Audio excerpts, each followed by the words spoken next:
Mister Chandru, ಇನ್ನೊಂದ್ಸಲ ನೀನು ನನಗೆ ಜಮೀನ್ದಾರ್ ಅಂತ ಕರೆದ್ರೆ ನೀನು ನೌಕರಿಯಿಂದ ತೆಗೆದು ಮನೆಗೆ ಕಳಿಸಿಬಿಡ್ತೀನಿ. ಅಲ್ಲೋ ನೋಡು, ನೀನು ನಾನು ಬಾಲ ಸ್ನೇಹಿತ ಅಂದಾಗ ಬರೀ ನನಗೆ ದಯಾನಂದ ಅಂದ್ರೆ ಕರೆದ. ಛೇ ಛೇ, ಅದು ಹೇಗೆ ಸಾಧ್ಯ? ತಮ್ಮಲ್ಲಿ ಕೆಲಸ ಮಾಡುವ ನಾನು ತಮಗೆ ಗೌರವ ಕೊಟ್ಟೇ ಮಾತನಾಡಿಸಬೇಕಾಗುತ್ತದೆ. ಸ್ನೇಹಿತನೆಂಬ ಅಭಿಮಾನದಿಂದ ನೀವು ನೀಡಿದ ಜವಾಬ್ದಾರಿಯ ಜಾಗೆಯನ್ನು ದುರುಪಯೋಗಪಡಿಸಿಕೊಳ್ಳುವ ಧೂರ್ತ ನಾನಲ್ಲ. ವಾರ್ವಾ, ಏನಾದರೂ ಹೇಳಿದರೆ ಭಾಷಣನೇ ಪ್ರಾರಂಭ ಮಾಡಿಬಿಡ್ತೀಯಲ್ಲ. ಹೋಗಲಿ ಬಿಡು. ಈಗ ಬಂದ ಕೆಲಸವೇನೋ mister Chandrakant, mill manager Chandrakant? ತಾವು ಬರೇ ನನಗೆ ಚಂದ್ರಕಾಂತ್ ಎಂದರೆ ಚಂದ್ರು ಎಂದು ಕರೆದರೆ ಸಾಕು, ಮ್ಯಾನೇಜರ್ ಎಂದು ಕರೆಯುವ ಅಗತ್ಯವಿಲ್ಲ. ಯಾಕೆ? ನೀನಾದ್ರೂ ಕರಿಬೇಕು, ನಾನಾದ್ರೂ ಕರಿಬಾರ್ದ? ಯಾರು ಯಾರನ್ನು ದುರುಪಯೋಗ ಮಾಡಿಕೊಳ್ಳೋದು ಬೇಡ. ಹೋಗಲಿ ಬಿಡಿ. ಬಾಂಬೆಯಿಂದ ಟಾಟಾ ಕಂಪನಿಯವರು ಮಷಿನ್ ಕಳಿಸಿದ್ದಾರೆ. ಅವರಿಗೆ 5 ಲಕ್ಷ ರೂಪಾಯಿ ಚೆಕ್ ಕೊಡಬೇಕು. ಅದಕ್ಕಾಗಿ ರವಿ ಅವರನ್ನು ವಿಚಾರಿಸಿದೆ. ರವಿ ಅವರು ಅಣ್ಣನ ಹತ್ತಿರ ಹೋಗಿ ಬನ್ನಿ ಎಂದು ಹೇಳಿದರು. ಅದಕ್ಕಾಗಿ ತಮ್ಮ ಹತ್ತಿರ ಬಂದೆ. ಈಗ ರವಿ ಎಲ್ಲಿದ್ದಾನೆ? ಫ್ಯಾಕ್ಟರಿಯಲ್ಲಿದ್ದಾನೆ. ನಾನು ಹೋಗಿ ಅವರನ್ನು ಕಳಿಸಬೇಕು. ಅವನೊಬ್ಬ ವಿಚಿತ್ರ ಮನುಷ್ಯ. ಆ ಚೆಕ್ಕಿಗೆ ಸಹಿ ಮಾಡಿದ್ರೆ ಮುಗಿದು ಹೋಗಿತ್ತು. ಆದರೂ ವ್ಯವಹಾರ ನೋಡಿ. ಅಲ್ಲದೆ ಅಪಾರವಾದ ಸಂಪತ್ತಿಗೆ ತಾವೇ ಅಧಿಕಾರಿಗಳಲ್ಲವೇ? ಈ ಅಂತಸ್ತಿನಲ್ಲಿ ರವಿದು ಅರ್ಧ ಪಾಲಿದೆ.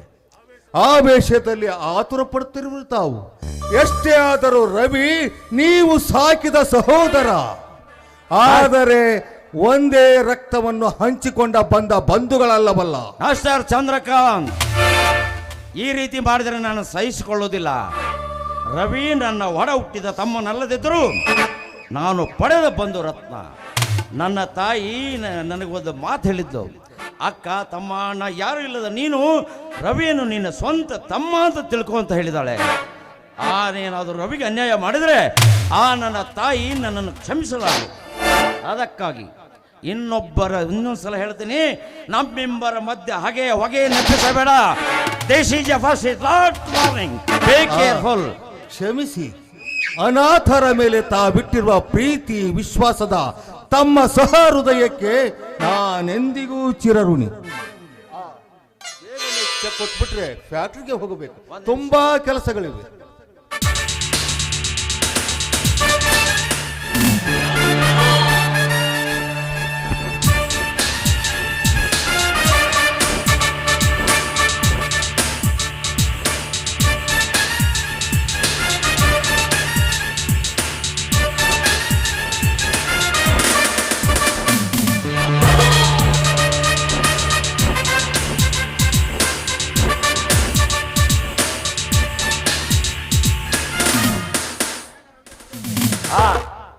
ಬೇಗ ರವಿಯನ್ನು ಊಟಕ್ಕೆ ಕಳಿಸಿ. ಹಾಗೆ ಆಗಲಿ. ನಾನು ಬರ್ತೀನಿ ಜಮೀನ್ದಾರ್ರಿ.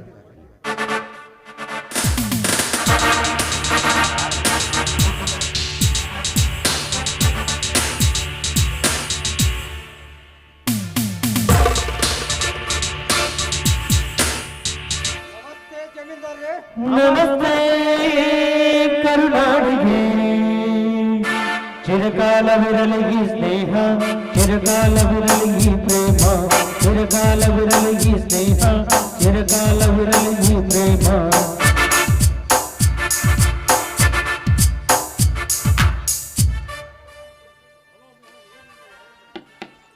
ಹಲೋ ಮೋಹನ್, ಯಾವಾಗ ಬಂದೆ ಊರಿಂದ? ನಿನ್ನೆ ರಾತ್ರಿಯೇ ಬಂದೆ ಜಮೀನ್ದಾರ್ರೆ. ಹೇಗೆ ನಡೆದಿದೆ ನಿಮ್ಮ BA ಫೈನಲ್? ಆ ವಿಷಯವನ್ನು ನಿಮಗೆ ತಿಳಿಸಬೇಕೆಂದು ಬಂದಿರುವೆ ಮೈ ಡಿಯರ್ ಫ್ರೆಂಡ್ ದಯಾನಂದ. ಹೇಳಿ. ನಿಮಗೆ ಮೇಲಿಂದ ಮೇಲೆ ತೊಂದರೆ ಕೊಡಲು ನನ್ನ ಮನ ಒಪ್ಪದು.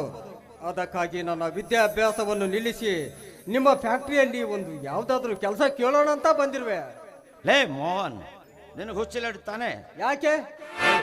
ಇಷ್ಟು ದಿವಸ ಶ್ರಮವಹಿಸಿ ಕಲಿತ ವಿದ್ಯೆಯನ್ನು ಅರ್ಧಕ್ಕೆ ನಿಲ್ಲಿಸ್ತೀನಿ ಅಂತ ಹೇಳ್ತಿದೀಯಲ್ಲ. BA ಮುಗಿಸಿ ಯಾವುದಾದ್ರು ನೌಕರಿ ಹುಡುಕಿದ್ರೆ ನಿನಗೆ ಒಳ್ಳೇದಾಗ್ತಲ್ಲ. ಅಲ್ಲದೆ ನಿನ್ನನ್ನೇ ಅವಲಂಬಿಸಿರುವ ನಿನ್ನ ತಂದೆ ತಾಯಿಗಳ ಗತಿ ಏನು? ಹೋಗಲಿ, ನಿನಗೆ ಬಂದು ತೊಂದರೆ ಆದರೂ ಏನು? ದಯಾನಂದ, ನನ್ನ ತಂದೆ ಅವರು ಹಣಕ್ಕಾಗಿ ಸಾಕಷ್ಟು ಪ್ರಯತ್ನ ಪಟ್ಟು ಕೊನೆಗೂ ನಿರಾಶರಾಗಿ ಮನೆಗೆ ಬಂದು, ಮಗ ಮೋಹನ ಸಾಕು ನಿಲ್ಲಿಸು ಬಿಡು ನಿನ್ನ ವಿದ್ಯಾಭ್ಯಾಸವನ್ನಂತ ನಿರ್ದಾಕ್ಷಿಣ್ಯವಾಗಿ ಹೇಳಿಬಿಟ್ರು. ಅದಕ್ಕಾಗಿ ನನಗೆ ಯಾವ ದಾರಿ ಕಾಣದೆ ತಮ್ಮಲ್ಲಿಗೆ ಬರಬೇಕಾಯಿತು. ಲೇ ಮೋಹನ್, ನಾನಿರುವವರೆಗೂ ನೀನು ಯಾವುದಕ್ಕೂ ಚಿಂತೆ ಮಾಡಬೇಡ. ನಿನ್ನ ವಿದ್ಯಾರ್ಜನೆಗೆ ಎಷ್ಟು ಬೇಕಾದರೂ ನಾನು ಕೊಡ್ತೇನೆ. ನೀನು ಹಿಂದೆ ಬೆಂಗಳೂರಿಗೆ ಹೋಗಿ ಸಿದ್ಧತೆ ಮಾಡ್ಕೋ. ದಯಾನಂದ, ನಿನ್ನ ಋಣ ತೀರಿಸುವ ಭಾಗ್ಯ ಆ ಕಾಲ ಬಂದೇ ನೀನೇನು ಯೋಚನೆ ಮಾಡಬೇಡ.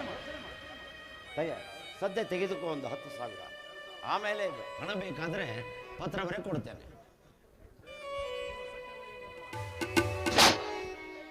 ದಯಾನಂದ, ಸತ್ಯವಾಗಿಯೂ ನೀನು ನನ್ನ ಸ್ನೇಹಿತನಲ್ಲ, ನನ್ನ ಭಾಗದ ದೇವರು.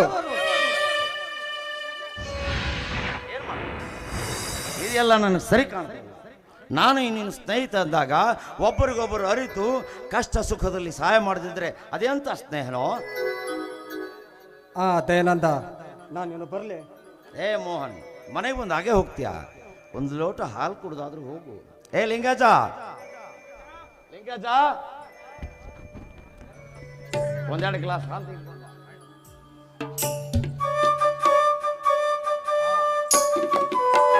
ಮೋಹನ್, ಬೇ ಮುಗಿದ ಮೇಲೆ ಮತ್ತೇನು ಮಾಡ್ಬೇಕಂದ್ರೆ ಯಾವ್ದಾದ್ರು ಒಂದು ನೌಕರಿ ಹುಡ್ಕೋಬೇಕಂದಿರುವೆ.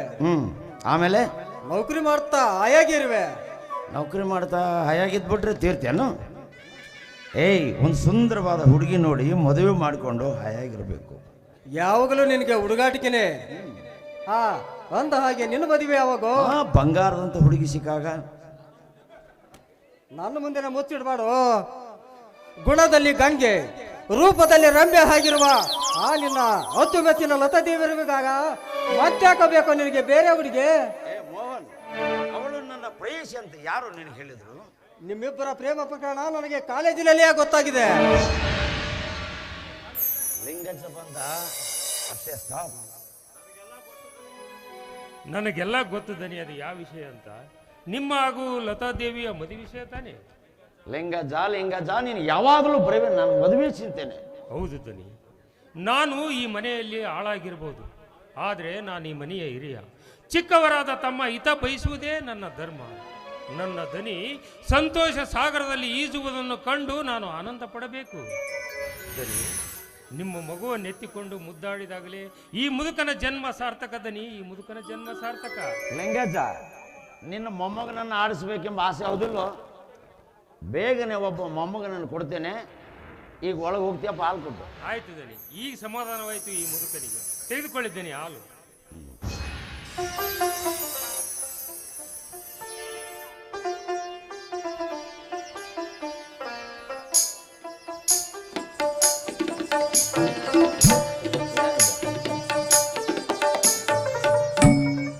ದಯಾನಂದ, ನಾನು ಬರ್ತೇನೆ.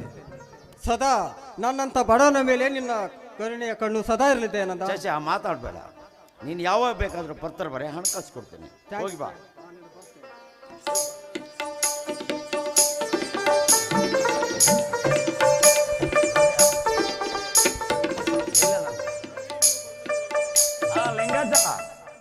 ಲಿಂಗಜ್ಜ, ರವಿ ಇನ್ನು ಬರ್ಲಿಲ್ವಲ್ಲ?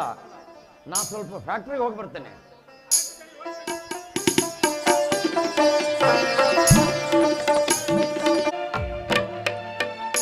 ಓಹೋ, ಆಶಾ. ನಮಸ್ಕಾರ ಜಮೀನ್ದಾರೆ. ಯಾರು? ತಾವು? ಆಶಾ, ಅದು ನಿನ್ನ ತಪ್ಪು ಕಲ್ಪನೆ ಆಶಾ. ಆಶಾ, ನಾನು ಜಮೀನ್ದಾರನೂ ಅಲ್ಲ, ಧನಿಕನೂ ಅಲ್ಲ. ಜಮೀನ್ದಾರ ಸಾಕಿದ ನಾನೊಬ್ಬ ಅನಾಥ. ಅಯ್ಯಯ್ಯೋ ರವಿ, ಯಾಕೆ ಈ ತರ ಮಾತಾಡ್ತಿದ್ದೀರಾ?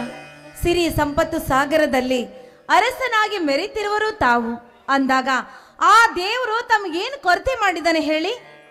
ಆಶಾ, ನೀನನ್ನುವುದು ನಿಜ, ಆದರೆ ಸತ್ಯವಾದ ಘಟನೆಯನ್ನ ನಿನ್ನ ಮುಂದೆ ಬಿತ್ತರಿಸಿ ಹೇಳಿದರೆ ಆಶಾ, ನೀನು ನಿಜವಾಗಲೂ ಆಶ್ಚರ್ಯ ಪಡ್ತೀಯ. ಹಾಗಾದ್ರೆ ಅದು ಏನು ಅಂತ ನನ್ ಮುಂದೆ ಹೇಳು ರವಿ. ಆಶಾ,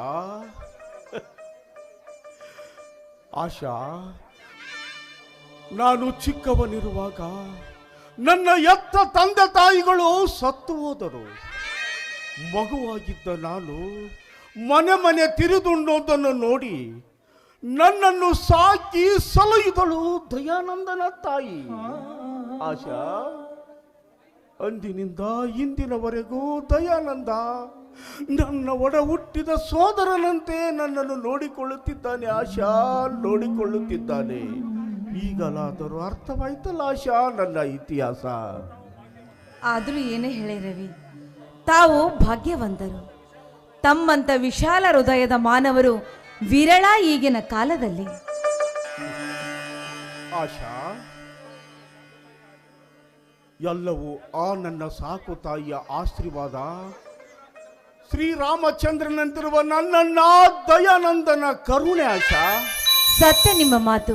ಯಾಕಂದ್ರೆ ಅವರ ತ್ಯಾಗ, ಅವರ ಮಮತೆ, ಅವರ ಮಮಕಾರಕ್ಕೆ ಯಾವುದು ಸಾಟಿ ಆಗ್ಲಾರ್ದು. ಆಶಾ, ನೀನು ತಪ್ಪು ಭಾವಿಸದಿದ್ದರೆ ಆಶಾ ನಿನ್ನದೊಂದು ಮಾತು ಕೇಳಬೇಕೆಂದಿರುವೆ. ಸಂಕೋಚ ಪಟ್ಕೊಳ್ಳದ ಹಾಗೆ ಅದು ಏನು ಅಂತ ಕೇಳಿ ರವಿ. ಹೋಗ್ಲಿ ಬಿಡ ಆಶಾ, ಈಗ ಕ್ಯಾ ಮಾತು ಯಾಕೆ? ಸಮಯ ಬಂದಾಗ ನಾನೇ ಹೇಳುತ್ತೇನೆ. ಓಹೋ, ಆ ಮಾತು ನನ್ನನ್ನು ಕೇಳುವುದಕ್ಕೆ ಭಯನಾ? ನೋಡಿ, ಭಯ ಪಡಬೇಡಿ, ಅದು ಏನಂತ ನಿರ್ಭಯವಾಗಿ ಕೇಳಿ. ಆಶಾ, ನೀನು ಅನ್ಯತ ಬಾಯಿಸಬಾರ್ದು, ಹ್ಮ್. ನೀನು ತಪ್ಪಾಗಿ ತಿಳಿಯಬಾರ್ದು. ಅಯ್ಯೋ, ತಮ್ಮ ಮೇಲೆ ಆಣಿ ಮಾಡಿ ಹೇಳ್ತೀನಿ, ಇದೇನು ನಾನು ಆಶಾ? ಯಾವತ್ತೂ ತಪ್ಪು ಭಾವಿಸೋದಿಲ್ಲ. ಇದೇನು ಆಶಾ, ಒಮ್ಮಿಂದೊಮ್ಮೆಲೆ ನನ್ನ ಮೇಲೆ ಆಣೆ ಮಾಡಿಬಿಟ್ಟಿಯಲ್ಲ. ಹೌದು, ಮನಸ್ಸಿಗೆ ಹತ್ತಿರವಾದರೂ ಆ ದೇವರ ಸಮಾನವಂತೆ. ಅದಕ್ಕೆ ನಾನು ನಿಮ್ಮಾಣಿ ಮಾಡಿದೆ. ಆಶಾ, ಅಂದರೆ ನಾನು ನಿನ್ನ ಮನಸ್ಸಿಗೆ ಹತ್ತಿರವಾದ ವ್ಯಕ್ತಿ ಅಂದಾಗಾಯ್ತು. ನೋಡಾಶಾ, ಮನುಷ್ಯ ಜೀವನದಲ್ಲಿ ಏನೇನೋ ಕನಸುಗಳನ್ನು ಕಟ್ಟಿಕೊಂಡಿರ್ತಾನೆ, ಆಸೆ ಆಕಾಂಕ್ಷೆಗಳ ಹೊರೆಯನ್ನೇ ತನ್ನ ತಲೆ ಮೇಲೆ ಇಟ್ಕೊಂಡಿರ್ತಾನೆ. ಹೌದೇ ಆಶಾ? ಕರೆಕ್ಟ್ ಆಗಿ ಇದೆಯಲ್ಲ ನಿಮ್ಮ ಮಾತು. ಆಶಾ, ನಿನಗೇನಾದರೂ ಆಸೆ ಆಕಾಂಕ್ಷೆ ಇರಬೇಕಲ್ಲ. ಆಸೆ ಆಕಾಂಕ್ಷೆಗಳು ರವಿ, ಈ ಬಯಕೆಗಳು ಎಂಬುದು ಸಾಕಷ್ಟು ಮನೆ ಮಾಡಿಕೊಂಡಿದೆ ನಮ್ಮ ಮನದಲ್ಲಿ. ಆದ್ರೆ ಈ ಬಡವರ ಬಯಕೆಗಳು ಚಿಗುರುವಾಗಲೇ ಬಾಡಿ ಬೆಂದು ಬಸದು ಹೋಗುವುದರಲ್ಲಿ ಯಾವ ಸಂದೇಹವೂ ಇಲ್ಲ. ಆಶಾ, ನಿನ್ನ ಬಯಕೆಯಂತೆ ನಮ್ಮಂಥವರು ಆ ಒಂದು ಸಸಿಗೆ ನೀರಾಕಲು ಸಿದ್ಧರಾದರೆ ನಾನೇ ಭಾಗ್ಯವಂತಳು ಎಂದು ಭಾವಿಸ್ತೀನಿ. ಆಶಾ, ಇಷ್ಟು ದಿನ ನನ್ನ ಮನಸ್ಸಿನಲ್ಲಿ ಇಟ್ಟುಕೊಂಡುದನ್ನ ನಿನ್ನ ಮುಂದೆ ಬಿತ್ತರಿಸಿ ಹೇಳುವೆ, ಕೇಳು. ಸರಿ, ಹಾಗಾದ್ರೆ ಅದು ಏನಂತ ಹೇಳಿ. ಆಶಾ, ಅನಾಥನಾದ ನಾನು ಪರರ ಆಶ್ರಯದಲ್ಲಿ ಅರಸನಂತೆ ಬಾಳುತ್ತಿರುವೆ. ನೋಡಿ, ಅನಾಥ ಎಂಬ ಮಾತೇಕೆ, ನೇರವಾಗಿ ವಿಷಯಕ್ಕೆ ಬಂದ್ರೆ ಸರಿ ಹೋಗುತ್ತಲ್ವೇ? ಆಶಾ, ಈ ನಿನ್ನ ರೂಪ ಸದ್ಗುಣದ ಸಂಕೋಲೆ ನನ್ನನ್ನು ಕಟ್ಟಿ ಹಾಕಿಕೊಂಡು ಬಿಟ್ಟಿದೆ. ಆಶಾ, ಆಶಾ, ಮನ ಬಿಚ್ಚಿ ನಿನ್ನನ್ನು ಕೇಳುವೆ, ನೀನು ನನ್ನ ಬಾಳ ಸಂಗಾತಿ. ರವಿ, ರವಿ, ಏನ್ ಹೇಳ್ತಾ ಇದ್ದೀರಾ ನೀವು? ನೋಡಿ, ಬಳ್ಳಿ ಒಂದು ಮರದ ಆಶ್ರಯ ಬಯಸುವುದು ಸಹಜ. ಆದರೆ ಎಂಬ ಆತಂಕವೇಕೆ ಆಶಾ? ನೋಡಿ, ಈ ನಮ್ಮ ಪ್ರೀತಿಯನ್ನು ನಿಮ್ಮ ಮನೆಯಲ್ಲಿ ನಿಮ್ಮ ಮಣ್ಣವರು ಒಪ್ಪಬಹುದಾ ಅಂತ. ಆಶಾ, ನೀನು ಯಾವುದಕ್ಕೂ ಭಯಪಡಬೇಡ. ದಯಸಾಗರನಾದ ನನ್ನಣ್ಣ ಈ ವಿಷಯ ತಿಳಿದ ತಕ್ಷಣ ಏನ್ ಮಾಡ್ತಾನೆ ಗೊತ್ತಾ ಆಶಾ? ಏನ್ ಮಾಡ್ತಾನ ನನ್ನಣ್ಣ? ಧಾರವಾಡ ಪೇಡೆ ಅಂತಾನೆ, ಬೆಳಗಾವ್ ಕುಂದ ಅಂತಾನೆ. ರವಿ, ಇಡೀ ಊರಿಗೆ ಸಿ ಅಂತಾನೆ ನನ್ನಣ್ಣ ದಯಾನಂದ. ರವಿ, ನೀವು ಹೇಳೋದೇನೋ ಸರಿ, ಆದರೆ ನಾನೊಬ್ಬಳು ನಿವೃತ್ತ ಶಿಕ್ಷಕನ ಮಗಳು. ನಮ್ಮ ಪರಿಸ್ಥಿತಿ ಏನು ಅಂತ ತಮಗೆ ಚೆನ್ನಾಗಿ ಗೊತ್ತಿದೆ. ಆದರೂ ಈ ಬಡವಳ ಬಾಳ ಬಳ್ಳಿಗೆ ಆಸರದ ಮರವಾಗಿ ನೀವು ನಿಲ್ತೀರಿ ಎಂದಾಗ ಈ ಮಾತು ಕೇಳಿ ನನಗೆ ತುಂಬಾ ಆನಂದವಾಯಿತು. ಚಿಂತಿಸದಿರು ಮುಂದೆ ಒಂದು ದಿನ ಎಲ್ಲಿ ನಮಗೆ ತೊಂದರೆ ಆಗುತ್ತೇನೋ ಅಂತ ನನಗೆ ಭಯ ಆಗ್ತಿದೆ ರವಿ. ಚಿಂತಿಸದಿರು ಆಶಾ, ಚಿಂತಿಸದಿರು. ನೋಡ ಆಶಾ, ಈ ನಮ್ಮಿಬ್ಬರ ಪ್ರೀತಿ ಪ್ರೇಮಕ್ಕೆ ನಮ್ಮಣ್ಣ ನಿಜವಾಗಲೂ ಒಪ್ಪಿಕೊಳ್ಳುತ್ತಾನೆ. ಅಷ್ಟೇ ಅಲ್ಲ ಆಶಾ, ನಿನ್ನಂಥ ಸುಶೀಲೆ ನಮ್ಮನೆಗೆ ಸೊಸೆಯಾಗಿ ಬರ್ತಾಳಂದ್ರೆ ಆದರದ ಸ್ವಾಗತ ಮಾಡ್ಕೊಳ್ತಾನೆ ನಮ್ಮಣ್ಣ. ಹೌದಾ? ಹಾಗಾದ್ರೆ ನಾನೇ ಭಾಗ್ಯವಂತಳು ಅಲ್ವೇ ರವಿ? ನಾನೇ ಪುಣ್ಯ ಪುರುಷ. ಹಾಗಾದ್ರೆ ಸಾಕು ಮಾಡಿ ಈ ನಿಮ್ಮ ಹೊಗಳಿಕೆ ಮಾತನ್ನು. ಆಶಾ, ಪ್ರೀತಿ ಅನ್ನೋದು ಒಂದು ಚಿಕ್ಕ ಕನ್ನಡಿ ಇದ್ದಾಗೆ. ಅದನ್ನ ನಾವು ನಕ್ರೆ ಅದು ನಮ್ಮನ್ನು ನಗುತ್ತೆ, ಅದನ್ನ ನಾವು ನೋಡತ್ರೆ ಅದು ನಮ್ಮ ನೋಡಿ ಅಳುತ್ತೆ. ಇಷ್ಟೇ ತಾನೇ ಪ್ರೀತಿ ಪ್ರೇಮ. ಆಶಾ, ಈ ನನ್ನ ಮನದಾಸಿಯಾಗಿ ಬರುವ ನಿನ್ನನ್ನು ಹೊಗಳದೆ ಮತ್ತನ್ನು ಯಾರನ್ನು ಹೊಗಳಲಿ ಆಶಾ? ರವಿ, ನೀವು ಏನು ಹೇಳಿದ್ರು ನನಗಂತೂ ಅರ್ಥ ಆಗಲಿಲ್ಲ. ಆದರೂ ನಿಮ್ಮಷ್ಟು ಬುದ್ಧಿವಂತಳು ನಾನಲ್ಲ. ನನ್ನಂಥ ಬಡವಳನ್ನು ಇಷ್ಟಪಟ್ಟು ನನಗೆ ಆಸರೆ ಆಗ್ತೀರಿ ಅಂದಾಗ ಆ ಭಾಗ್ಯಕ್ಕಿಂತ ಬೇರೆ ಏನೂ ಇಲ್ಲ. ನೀವೇ ನನ್ನ ಬಾಳಿನ ದೈವ. ಓಕೆ ಆಶಾ.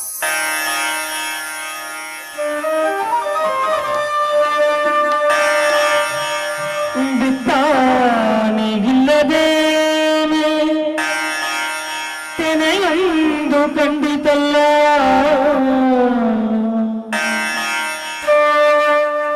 ಮೋಡಾನು ಇಲ್ಲದೇನೆ ಮಳೆಯಾಗ ಬಂದಲ್ಲ, ಬಂದಾದ ಬಳಗೆಯ ಮುತ್ತಿನ ಹರಳೈತಲ್ಲ.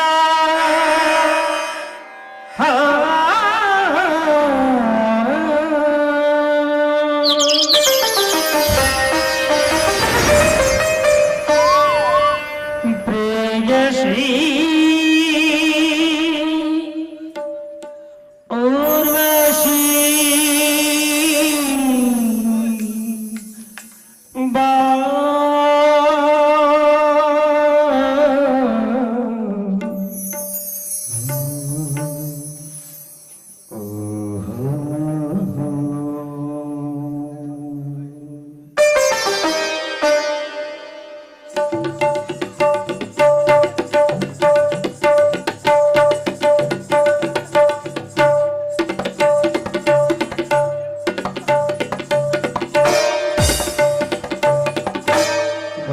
ಬಾರೆ ನವ ಸುಂದರಿ ಮನಸಂತೆ ಮನ ಪಂಜರಿ, ಬಳಿ ಬಾರೆ ನವ ಸುಂದರಿ ಮನಸಂತೆ ಮನ ಪಂಜರಿ,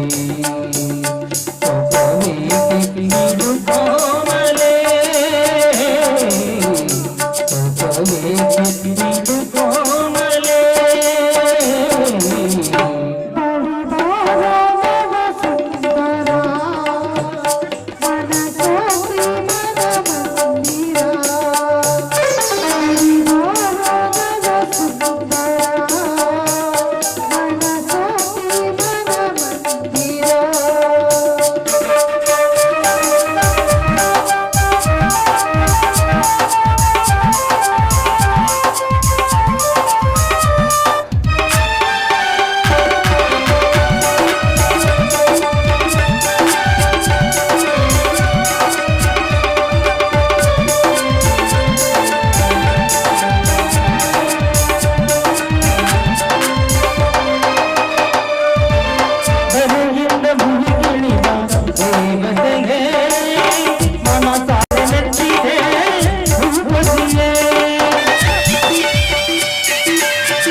ರವಿ ರವಿ ನಾನಿನ್ ಬರ್ಲಾ? ನೋಡಿ, ಆದಷ್ಟು ಬೇಗ ನಮ್ಮಿಬ್ಬರ ಮದುವೆ ವಿಷಯದಲ್ಲಿ ನಿಮ್ಮ ಮನೇಲಿ ಮಾತಾಡೋದನ್ನ. ಆಯ್ತಾ ಆಶಾ, ನನ್ನೆಲ್ಲ ಬಂದ ತಕ್ಷಣ ನಮ್ಮಿಬ್ಬರ ಮದುವೆ. ಬಾಯ್.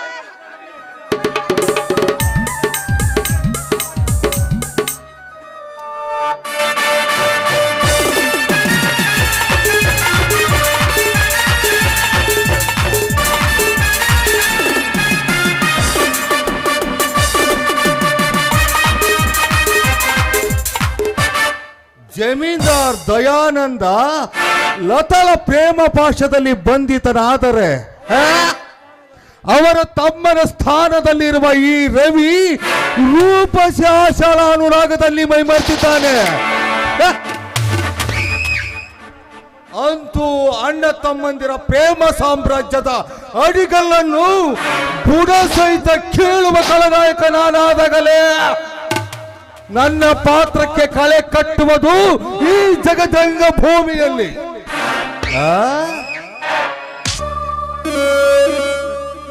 ಉಪಾಯದಿಂದ ಅಪಾಯ ತಂದೊಡ್ಡುವೆ ಆಶಳ ಜೀವನದಲ್ಲಿ. ಹೇಗಾದರೂ ಮಾಡಿ ಮುಗ್ಧ ಮನದ ಆಶಳನ್ನು ನನ್ನ ಒಳನಾಗಿ ಮಾಡಿಕೊಂಡು ಜಮೀನ್ದಾರನ ಸಕಲ ಸಂಪತ್ತನ್ನು ಕರಗಿಸುವ ಕಟುಕ ಪ್ರವೃತ್ತಿವ ನಾನಾದಾಗಲೇ ನನ್ನ ಜನ್ಮ ಸಾರ್ಥಕ.